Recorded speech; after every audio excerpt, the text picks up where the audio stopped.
All right, folks, it's another Friday here, and the 20th day of August 2021. Good. So welcome to the busiest journalist hangout anywhere in Africa. Nobody goes to court. Okay. Welcome. I'm Citizen Jones. Today on the program, in an emergency meeting, okay, let's put it this way. Mr. President is having a meeting with the security chiefs in Abuja, and we'll give you some of the fallouts. Again, we'll look at the Police Service Commission. It has launched another panel to investigate embattled Police Chief Abba Kyari. And hear this one. Anambra State will go to the polls in November 6th, to pick a new governor. But then the game keeps changing. It keeps changing. We understand that's the nature of politics and politicking in Nigeria. We'll get to that too. But let's meet the team members. Olayinka Oyegbile. I hope I got that right. Very well. Yeah. You called it like a native. Anyway, with your experience, you both call every name. Native of... Ogbomoso. Okay, sorry. And Cyril Abaku is also here. Cyril, your name is a straightforward one. Of course, it is. As an Ijaw boy. Okay, so the team is ready. I hope you are.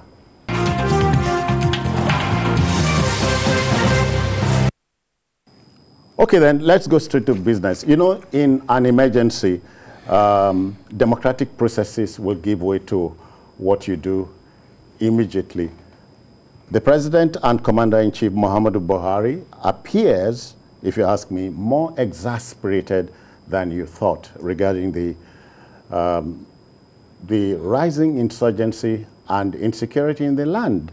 He's presently meeting with the service chiefs, and we hear that he has threatened the chiefs with a kick, if you see what I mean. Olayinka, how do we start this process? We have heard it before.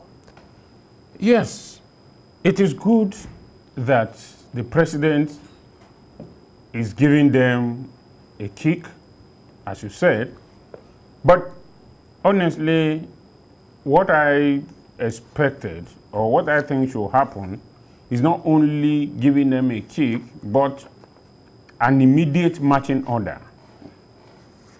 We must acknowledge in the first instance that since the new military chiefs came in, there have been some level of change of tactics, and we can see the war is taking a great momentum. We salute them for that. And somehow, I think the president has realized that while people like us on this program and everywhere were calling for the change of the former service chiefs, he has understood the reason why we call for it. Now, what remains is that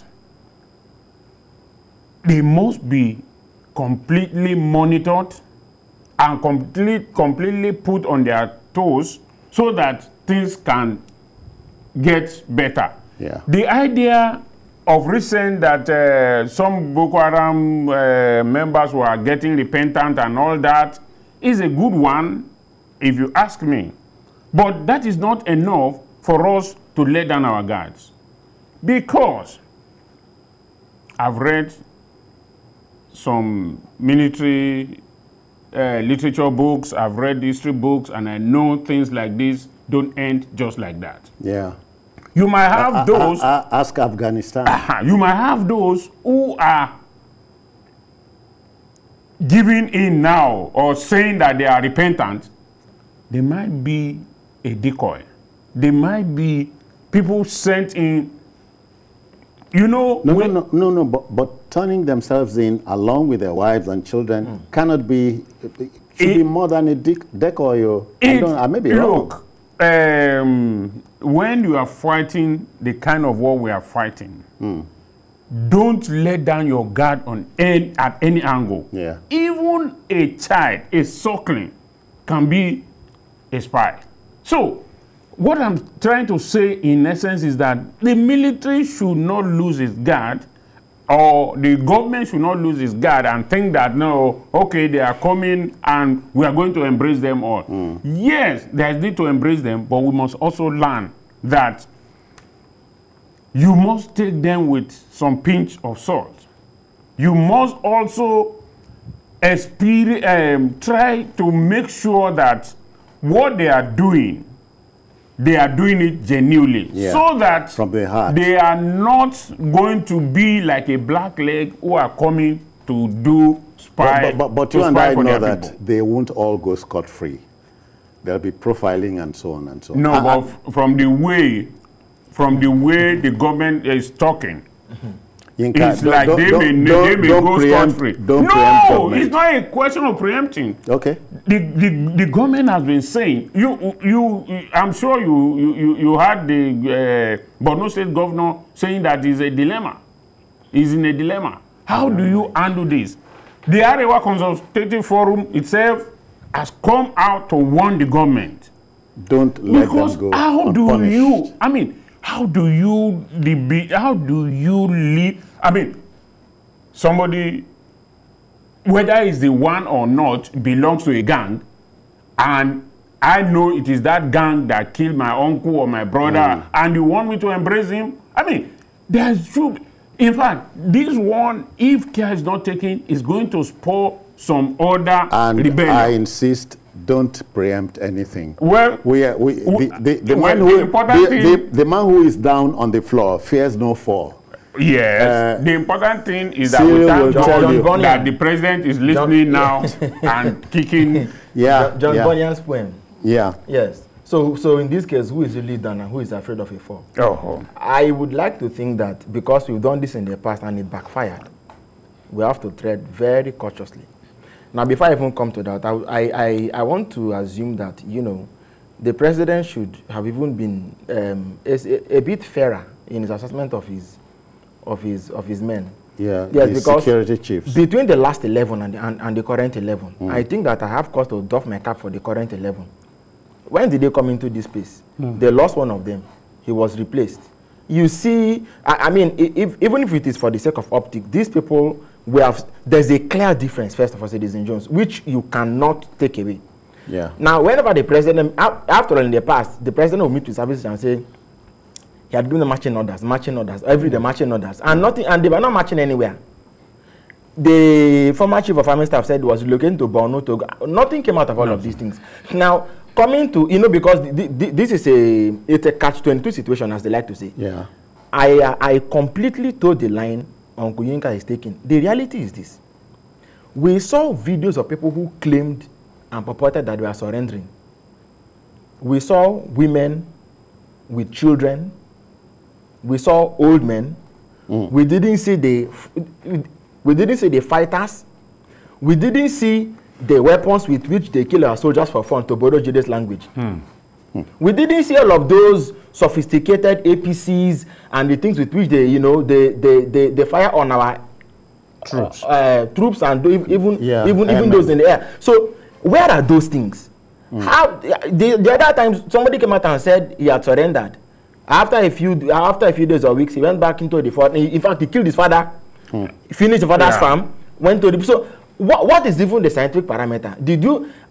What is the curriculum with which you are carrying out this rehabilitation or orientation? Let us invite scholars from UI, Unilag, psychologists, psychiatrists. Let them tell us that this curriculum is workable. Let them give us let them even say that this is let them sign up on it and say these are the possibilities that are possible. Otherwise, we are just playing with it. If we can even gloat and rejoice with women coming out and saying that these women are troops who are surrendering, it is not right. Let me give an example. When you people express a diffidence like this, I am afraid. I think we are in for a longer. No, we should be sufficiently afraid. We should be. We shouldn't lose our fear does not mean loss. No. Fear does not mean defeat. It is a legitimate human feeling. In fact, you can act in spite of fear. You can even act because of fear. Yeah. As far as the outcome is going to be beneficial, fear should make us to ask the right questions. We saw people, when after we had been told that Boko Haram was not controlling any territory, we saw innocent mothers. Yeah, but Yinka, if it kicks service chiefs now, it's not that it will be a new thing. No. Isn't it a little something for incoming or prospective service chiefs to replace them, to become jittery? Because I hear that in an emergency, what you do is important at that point when you say, look, emergency is here. So you throw away everything democratic and you do the needful. No, you see, I think what the president has done is also a way to ginger the service chief. A wake-up call, yes. To ginger them that, well, you might be thinking that you are having some success, but your success is not good enough for the country. Yeah. Because who exactly is going to judge these people? It is not they themselves that will judge themselves. It is not we sitting here in Lagos that will judge them. It is those people in Borno State, in Yobe State, and in other affected points. Yeah. Those are the people that will judge them. We can only judge them by what we read on the newspapers and what we see on TV and all that. But those, as they say, as the cliche goes, those who feel the pain will know it. We know it. Yeah. Where the shoe pinches. Exactly. So now the important thing, as far as we are concerned, is that, look, this is what we expected the president to be doing from time to time. It's like you are working in a place. Your boss comes in, he tells you, yes, you did very well yesterday, but that should not go into your head. You should do better. But if every day he comes and he congratulates you, oh, you are doing very well, you are doing very well. Look at the footage are showing, I mean, see, levels of anguish. So it is enough for you. Now, these are the things that we see that makes us to feel some level of empathy with them, that, look, these people, the country is suffering. You know, every time we finish this program, I have friends, I have brothers in the north. They call me and say that you guys, you perhaps don't feel the way we feel. Yeah. So what is going on is terrible, but we feel it for them. And as much as possible, we try to express it. But the president, the buck stops at his table. It is just yesterday, the Minister of Defense said that the president does not want to end his term as a failure. Yes, we agree. I agree with him, because what it means is that all the people who are so affected, they will, no matter how, we have said it before, infrastructure, do this, do that, yes, it is good. But security, who are the people that will enjoy that infrastructure if everyone is killed? Gentlemen, Raji is calling from Lagos here. Raji, good evening to you. Good evening, citizen. Yeah. My regards to the two guys in the studio. They greet you, yeah. Please, I want us to be very, very, very careful. These people that are coming now, the so-called Boko Haram that they are seeking for amnesty, I beg you, let the federal government know that we should not sleep with our two eyes closed.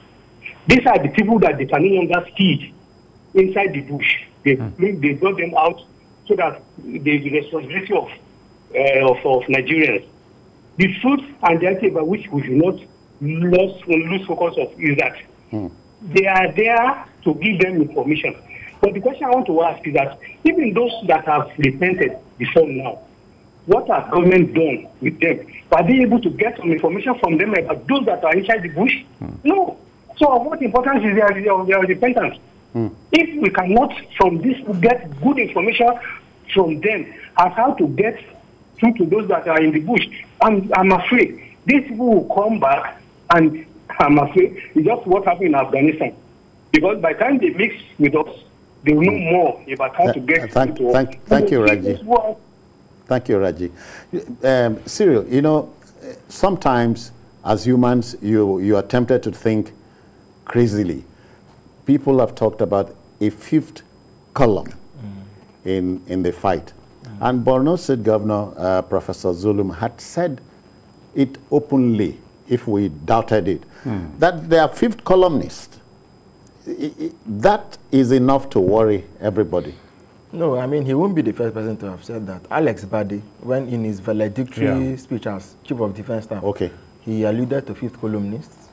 Even the new Army Chief, after Ibrahim Atahiru, he may say rest in peace, died in the plane crash. This new man, during his confirmation, he said that the real war was within, if I'm not quoting him wrongly, but he said something to that effect, that the real war was inside. Was within.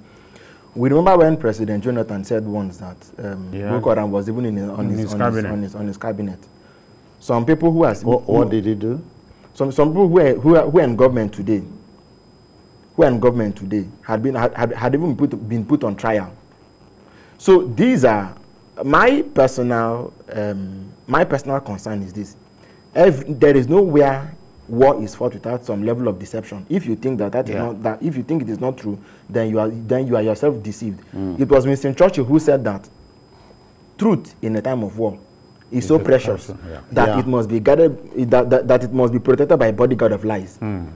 If interpreters of intelligence and information in the corridors of policy and decision making understand what this surrender means and can use it maximally as a counter-attack against the enemy, we can have this talk shop, it's fine, but then they will know what to do better.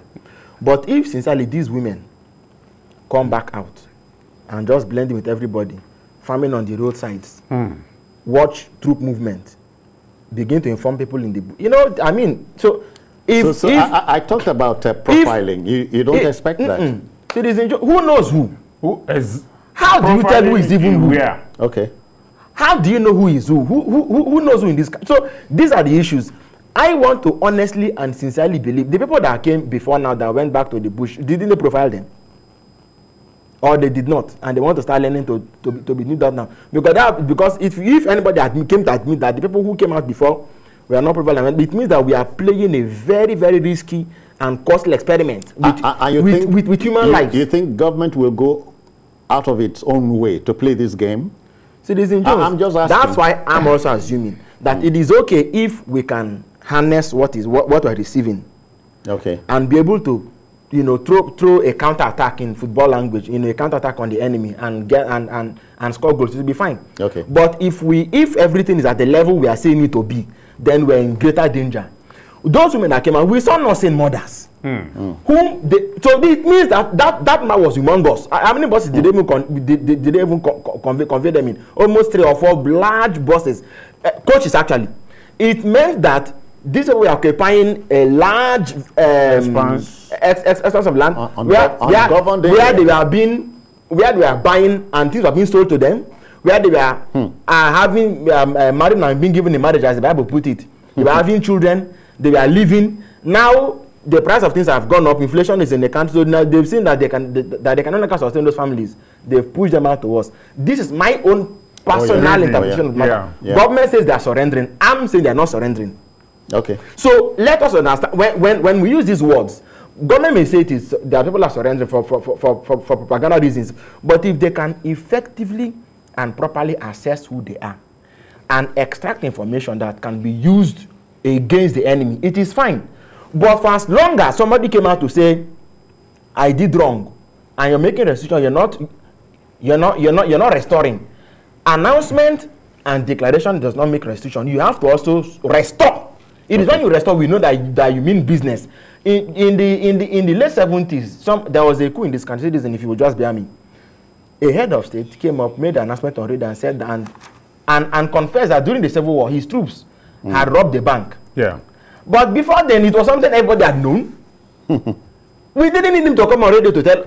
I wasn't born then anyway. But the fact, but the reason he said that was because he needed to buy public sympathy. Restitution. So we need to understand when we have information of this kind, what does it really mean? And how can we interpret and analyze it to our best advantage? How can we best manage this information? That's what I'm after. As we take this home, let me quickly acknowledge that Theophilus is reaching us from Port Harcourt. Theophilus, you are on air now. Welcome. Yeah, good evening, Jones. I greet you, sir. Jones up there. Yeah. Yes. I really appreciate your journalist Hangout program discussing rising issues concerning security. I just have a question to ask, please. Yeah, Can I go on with the question? Go on. My question is this. Boko Haram activities has been going on in the Northeast for several years. And I was made to understand that they also try to display their flag by capturing some territories from part of Nigeria. Yeah. And apart from that, they said that several of them have been arrested and several of them have surrendered. Theophilus, what's the question? The question right away. The question is, there are other people like Sunday Igado and Nnamdi Kanu. They are also claiming that they affecting territory. Are you there, Theophilus? Okay. Yinka, well, the Boko Haram experience we have had is not quite the same as Sunday Igboho and Kanu is talking about. Not to say it must be waved off, but okay. So what's funny? Ladies and Jones, I'm sorry. You know, if you look at the mood of public discourse in this country today, people genuinely believe that the treatment being meted to Sunday Adeyemo, aka Igboho, and being given to Nnamdi Kanu is harsher, more direct, stricter, and more purpose-driven than what we are doing with Boko Haram.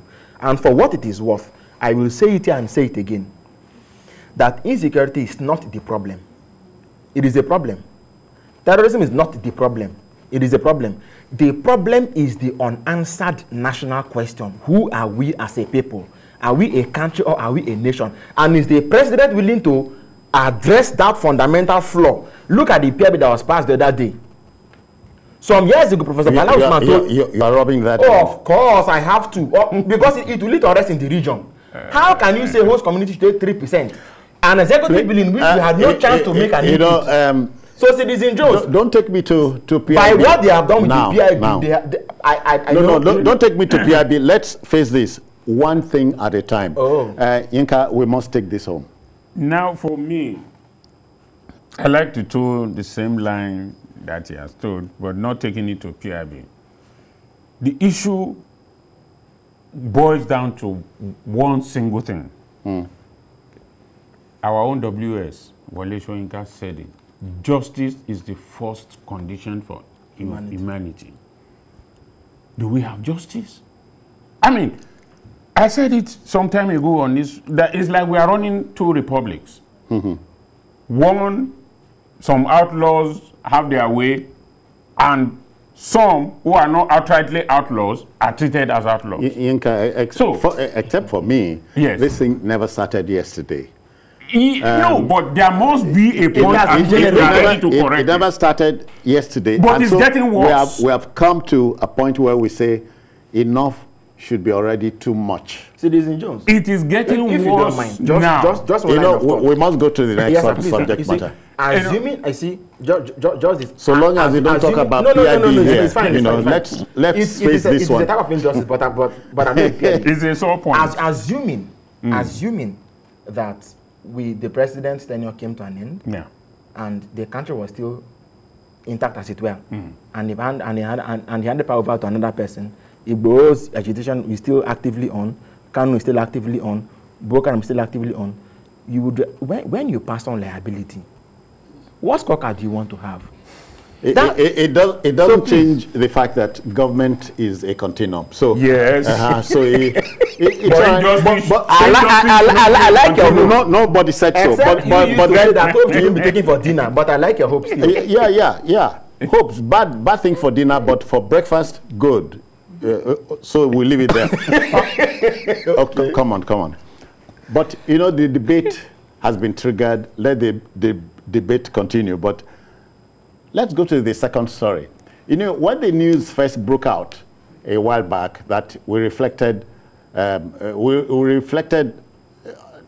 bad things also happen to good people. Yeah. It does. So suspended Deputy Police Commissioner Abba Kyari is still in the eye of the storm, if you ask me, as a fresh panel set up by the Police Service Commission, PSC, has picked Barrister Tijani Mohammed, Director, Department of Police Discipline at the Commission, to pry into the allegations preferred against the officer, with particular reference to the indictment of Abba Kyari by the FBI. Now, recall that an inaugural panel headed by DIG Joseph Egbunike was picked by the IG, Usman Baba, to investigate the embattled officer. Now, Barrister Mohammed is to look at the extant rule, I should say, as a means of, quote, keeping abreast of the matter. So we adopt a sit-down look attitude.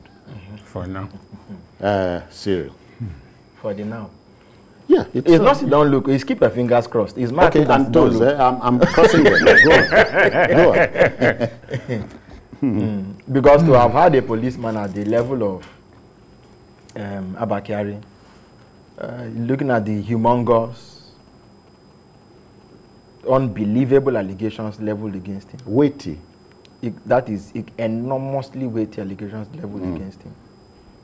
Some people have suggested and said they believe he's innocent, and that if he were, he should simply, go there in his capacity as an innocent man and prove his case. The good thing is that the American system is not like Nigeria. We don't, they don't indict without sufficient. And then, if you are innocent, you will also be, you will also have your day.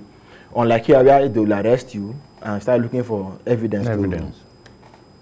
But whatever. Not in the case of Abiel. But go on.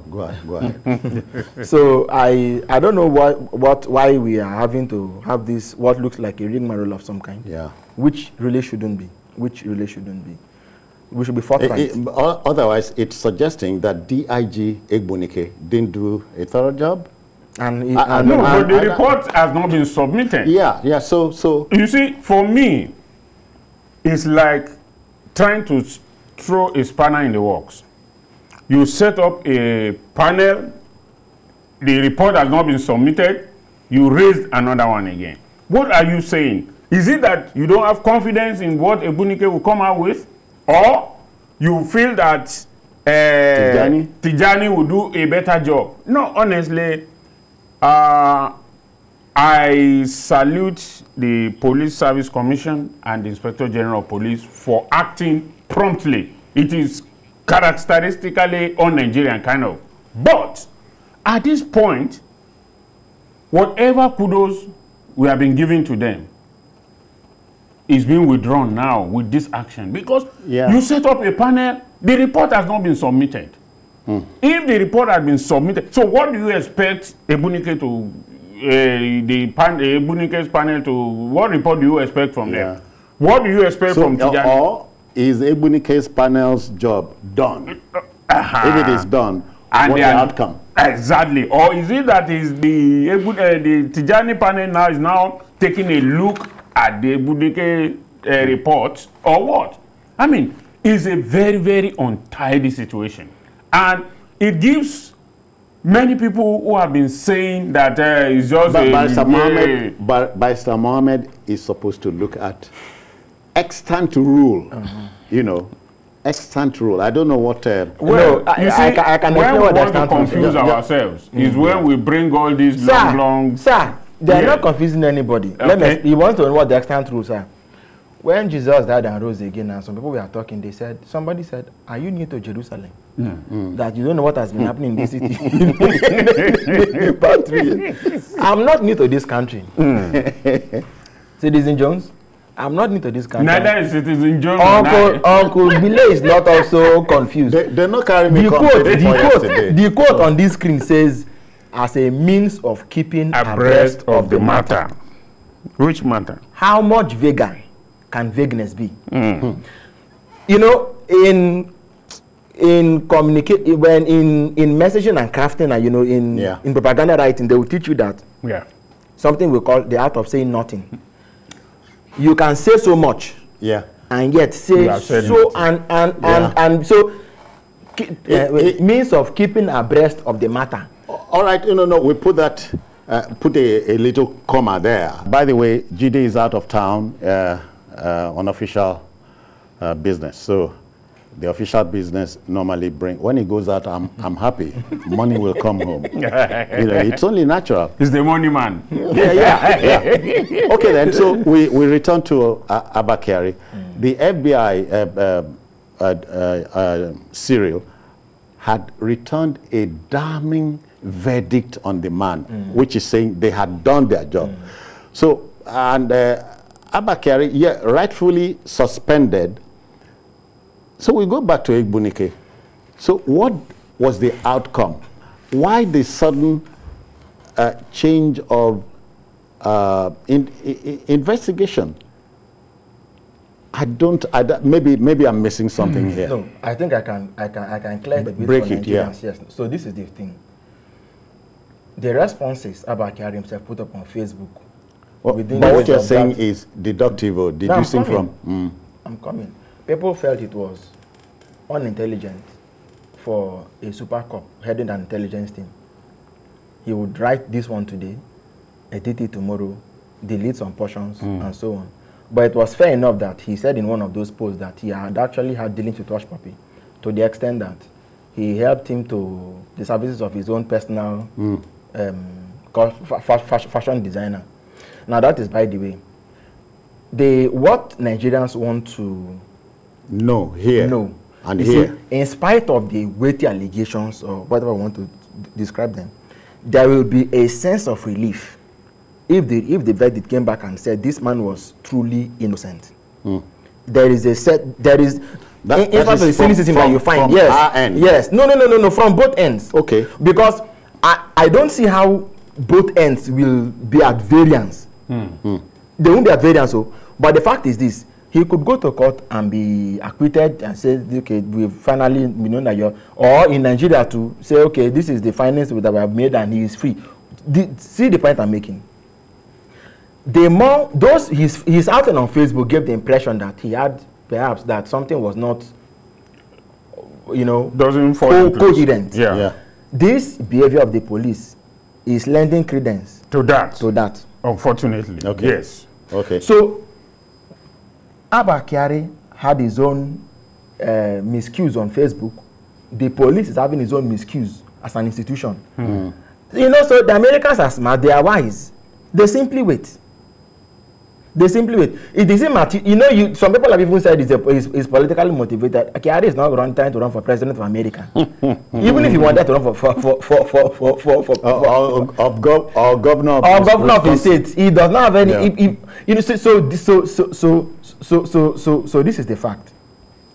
The earlier we got our own act together, 34 lawyers from one part of the country saying that they're going to defend Abba Kyari is immaterial. Is immaterial.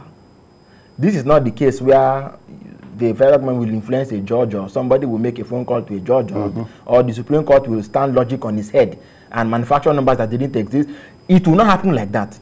So the police should do its own work properly. Because come out with as it stands, it is the FBI's word against us as we sit here.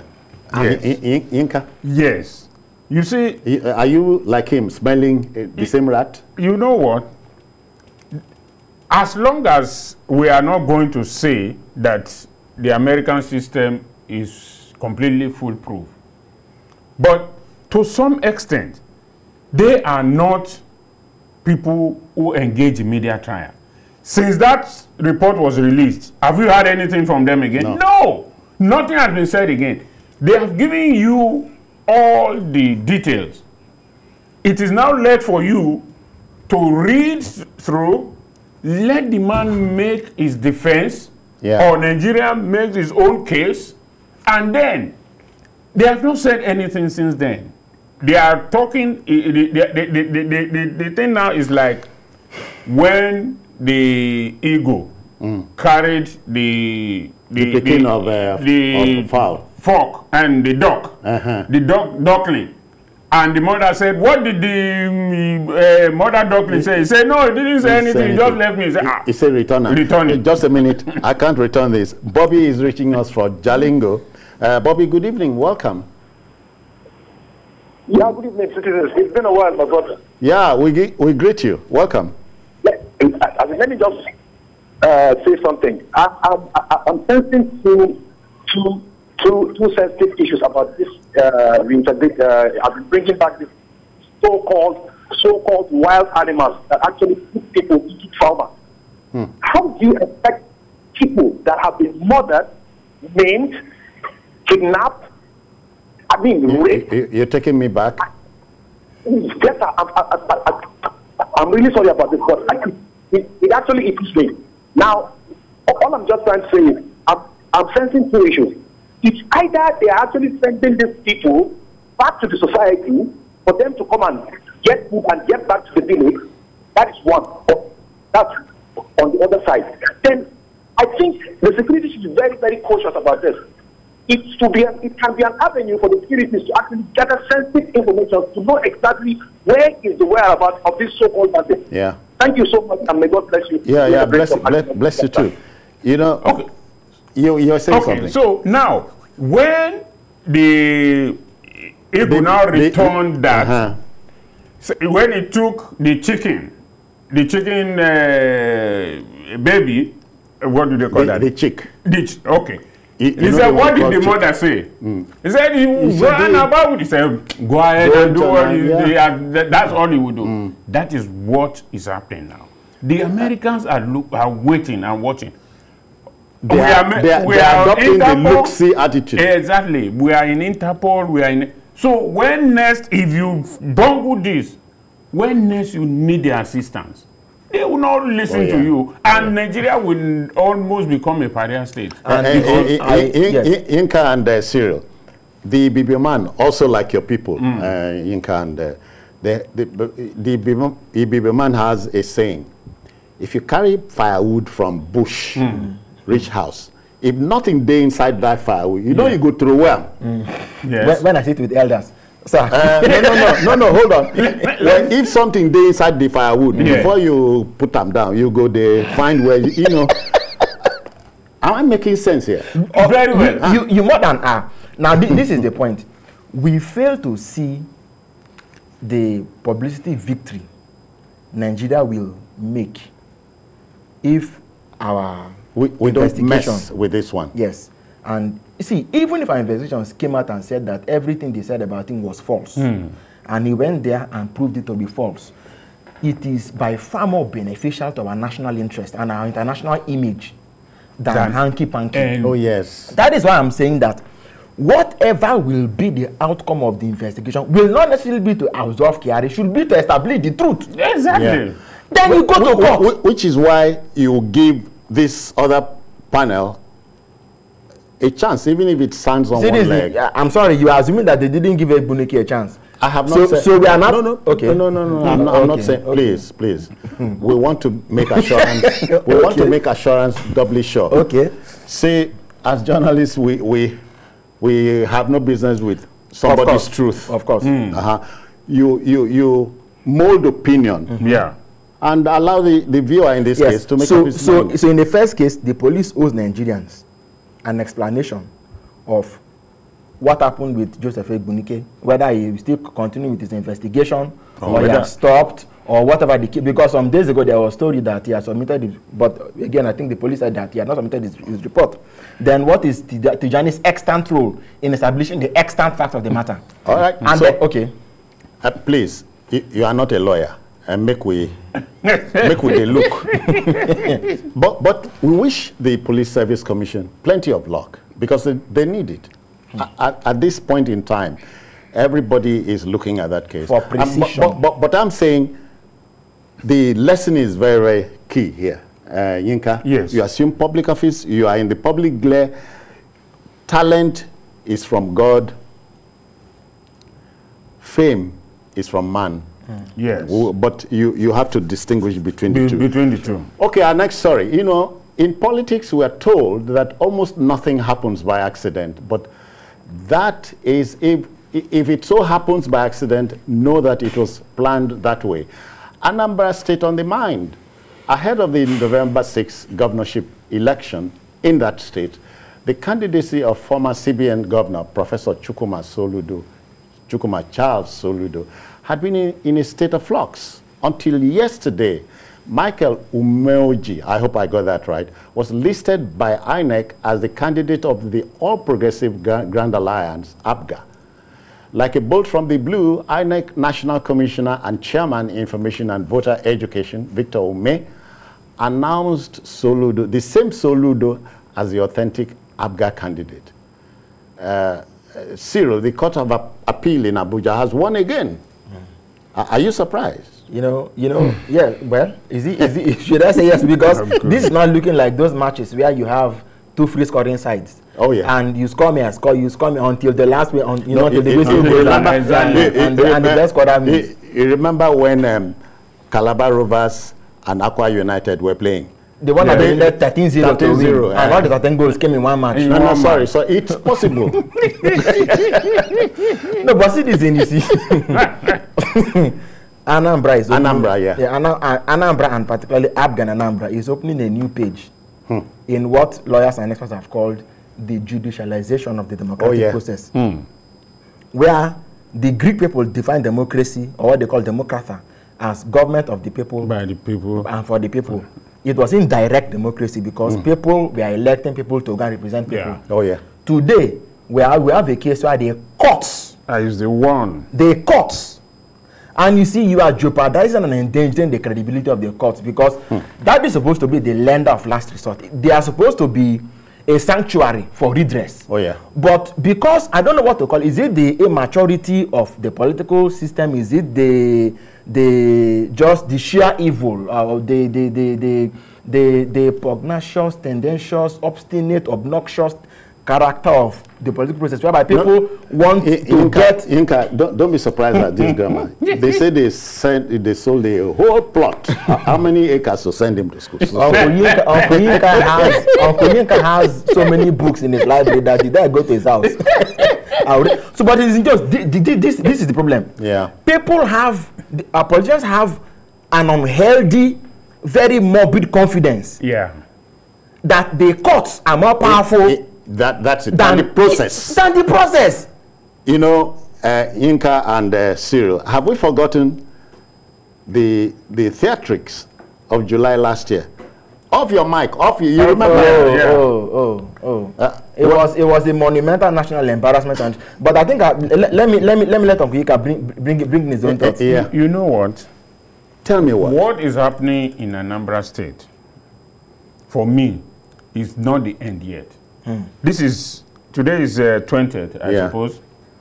We still have some 10 or more days to go. 20 September to October. And then we have September, we have October. 2 months and a week. What happens if this one is now from the Court of Appeal? Can it go to Supreme Court? I don't know. I don't know. So, just as he has said, why is it that politicians cannot get their acts together? In Nigeria, must it politicians in Nigeria, okay, in Nigeria must it be? And you know, judges have their own biases, and they should, yeah. If you go to a court, if it is a court made up of 5 or whatever panel of judges, it has to be an odd figure. Yeah. Are they wiser than the millions of people who have... Not necessarily. But in this case now, you now give the decision that perhaps 1 million people have made, assuming 1 million people voted, you now give it to some 5 or 8 judges or 9 judges to decide. Are you not appalled that in this Fourth Republic, the people are not stakeholders anymore? They are standards by. If there's a word to do, exactly. They are standards by. It is the judges that sit in the chambers now and decide who is the governor, who is the senator, who is this, who is that. It is a travesty of democracy. Recall what happened to his neighbor, Bielsa. Even reversed it, my own state. Really? Of course. Amechi became a governor without campaigning. Exactly. Was a speaker without campaigning. I mean, so the court won. Find it now that you begin to ask yourself, is this the type of democracy we were all fighting for in the streets, in the newsroom and everywhere before 1999. Now, but all is not lost. What I think should be done is that the politicians need to be put at check. And who will do this? It is the people. You know, the question is always asked. There's a cat. Is there a cat? Is there a bell? If the two things are there, who picks the bell? You know, sir. When I say that the political process is endangering the courts, it is that look at the embarrassment. One court says it is candidate A. Yeah. The following another court says it is. Are they looking at different evidences? Are they looking? Is it one? Are they trying these cases in different at different epochs? No. That jurisdiction. No. Jurisdiction never came. You are amazed. You are terribly amazed at, and this is the thing. See, we say why our political people can't get their act together. It is like expecting them to behave where it's like expecting wooden iron or dry water. You know what Adam Smith said? He said that you don't have meat in the evening because the butcher loves you. Yeah. You don't have bread in the morning because the baker loves you. No. Neither do you have wine in the night because the brewer loves you. No. It is because he's looking for his profit. Exactly. Yeah. So the motive of the political class is what we are seeing today. People that go to vote in primary elections and primary election alone, they are getting plots of land, they are getting pots of soup, they are getting cars, but they are marrying new wives, and you're expecting that they should still be the same people to hold people's account. I mean, we can safely report that as we sit here today, Inka, the APGA candidate for governorship of Anambra in the next coming election is Charles Chukwuma Soludo. Are you everything being equal, as economists say. Okay. And things are never... hoping nobody goes upstairs. Well, you see, it is a very, very sad development. Politicians cannot get their act together. And INEC, most times people blame INEC. It is not the fault of INEC. Yeah. Politicians are the ones that are causing the problem. And INEC cannot be an arbiter or a judge. In its own case. In its own case. So INEC will stay one side, wait for the courts. In the next 24 hours now, if another court don't be surprised that another court of coordinate jurisdiction or whatever they call it might also come now and say it is no longer Soludo. So what do we do? I just remember what happened in Imo State, how many weeks ago, and so on. So the cycle will continue, endangering our democracy, as you said. But then the politician in Nigeria, Cyril, thinks politics is a full-time job. Yeah, for most of them. Because we have a system that makes it amenable to be a full-time job. That's it. Full-time job. Remove the politician from politics. It's done. These are the issues we must address with the new constitution. By the way, it is nothing. You talk about the constitution, Cyril. This current constitution talks about independence of the judiciary, local government. So, but governors are not practicing it. So, is the constitution at that point the wahala? No. So we are saying that the governors are the problem. You see, you are isolating one particular category and trying to cast. But we are saying no. Cyril, if governors in 2020 and beyond, and 2021 and so on, are more powerful than the president, seemingly, because the president didn't need an executive order 10, yeah, to make them do what the constitution is saying. So it is politicians, and they have these theatrics or histrionics. That's the name of the game. If you don't play it this way, otherwise this is not how politics is played in Ghana. Just there. I may be wrong. The guy who have now got free entry into Dubai. The question comes down to the fact that somebody has to take up the we take this home. Yes, of course. Somebody has to take up the moral burden. Yeah. To lead to to make things right. Who is that person? in whom have Nigerians put that trust, that absolute trust, to right the wrongs that are wrong with the Nigerian ship, with the ship of state. Yeah. I don't expect the council chairman to be nice. I don't expect the governors to be nice, because governors are too many of them. I want to appeal to the president to look at what he wants to make his legacy before he leaves office. Let us go back to the constitution. All right. And let us expunge what should be expunged and amend what should be amended. And more than anything else, the people matter in democracy, because the people are the electors. All right. Olayinka Oyegbile, I thank you very kindly for coming. Thank you very much. Cyril, many thanks too. Citizen, my pleasure. Wish you well. Thank you. That will just about do it for this week on the program. If you missed this particular edition, join us on Sunday for a fresh one at 1:30. We have a 2-hour bumper edition for you on Sunday. We are also on YouTube at youtube.com/TVC News Nigeria. So on behalf of the Backroom Boys, I want to say thank you for listening and watching. I'm Citizen Jones. Bye-bye now.